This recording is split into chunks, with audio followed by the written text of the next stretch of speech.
Hey, this is James from Virtuoso. We're going to be talking about some updates we've made to using data variables in your tests. Now, before we get into that, don't forget to hit the subscribe button down below.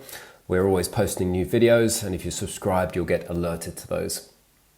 So let's talk about data variables. So first off, with Virtuoso's natural language processing, you can obviously write tests in natural language, but then when it comes to actually writing your tests and putting in data, you don't have to put the data in the test. You can decouple your test from data, whether it's environment data, so URL, username, password, or when we're filling in, let's say, creating a form, we can be putting in the data into the test using variables.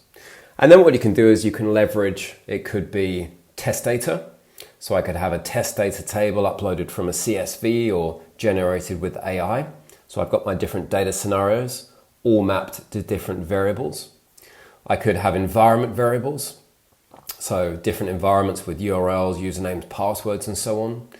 And you could also have things like data coming from API calls, or you can do things like you can generate data in the test using an extension. So for example, we could generate a first name, but then you could also do things like you can store data. So I could store the details of a checkbox into a variable. Now, in terms of what we've done to update this, so you've always been able to work with variables, and what we've done, this is really about just making them more usable. And what we've done is introduced a couple of things. One is color coding, and I'll talk about the different colors we put in place. You can see one right here for the URL, it's colored in green. And what that actually means, the green color means, and if we actually hover over it, means it's come from the environment. Now, the second thing we've done is exactly what I've just shown you here. If I hover over a variable, it shows me where the data has come from. So this is telling me it's coming from the staging environment. It tells me the attribute is called URL, and it gives me the value in this case. Now, the next thing we've done, so for instance here, we've come to the login page of an insurance portal, and I want to write the username and password into the box. So I'm going to add a step, and I'm going to say write, and I know I've already got the username and password in the environment. Now, if I can't quite remember what I wrote it as though, I can just press the $sign. And then if I scroll down, I can look into the environment variables and I can see that I've got username. And by clicking on that, I can know that I'm going to pull in the correct variable with the correct capitalization. I can look at the screen and say username. And as you can see, that's turned green because again, the green color means it's come from the environment. I could do the same thing for the password. Again, I know I've got that in my environment. I could even start typing. And as I put that in, then I can say, put that into the password. So we've basically got these suggestive steps for being able to insert variables into your test. And then of course I could say, click on login, for example. Okay, so skipping ahead now, what we're going to do is show exactly the same thing, but this time I'm going to use my test data table, which I have assigned to my test. So I've created the table, gone in and added it and assigned it to this journey. And now what I could do is say it could be pick and then $, and we want the insurance type, because that's the field we're going to work with, from the drop down, which is called insurance type. And what you'll see here is it's, again, I've managed to pull in the correct variable, and you can see in this case it's gone blue.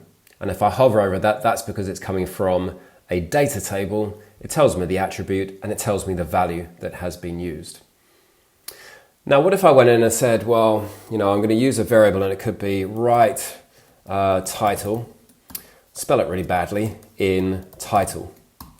Now, when I do this, and I'm actually going to put in input, when I do this, you'll see it goes red. And the reason for that is because there is no such source that has that title in it. So I know, for example, here it's blank and I can say, why didn't that work? Because I'm not pulling in that variable from somewhere.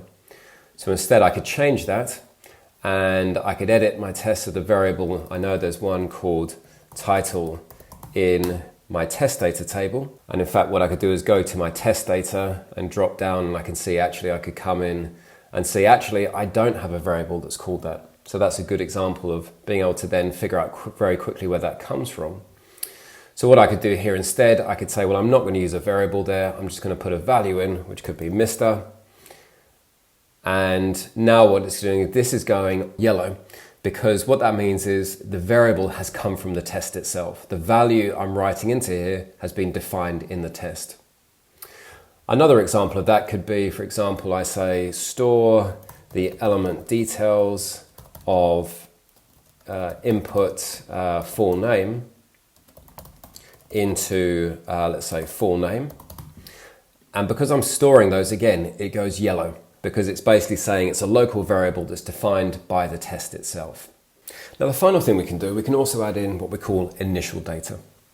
Now, if I go and add a variable here, let's say click on, and it could be policy number.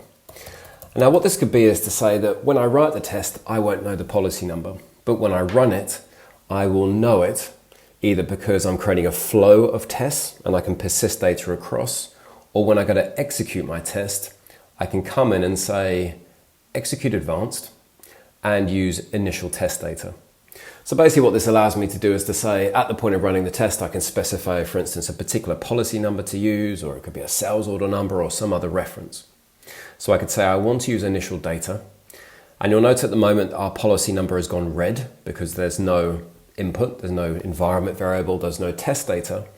But what I could do is say I could manage initial data, I could write in the policy number, which is the same as the variable I've used, and I could specify some initial data. So when I go ahead and execute this, what we're going to see in our test is that when we come across to the project activity and we look at the test that is run, we're now going to see that the policy number has gone orange.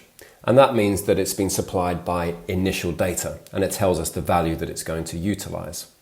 So this is really used when you want to execute your tests and you want to map in initial data that you can use particularly for running just that one run of the test. So this has just been the videos covered off how we've made some improvements to how you can use variables, so the color coding, hover over to say where it came from, but then also when you write your tests, the ability to have specification of where the variable come from. So for instance, click on the local variables of title and just allows me to pull in and know where that data is coming from and that it's a valid variable.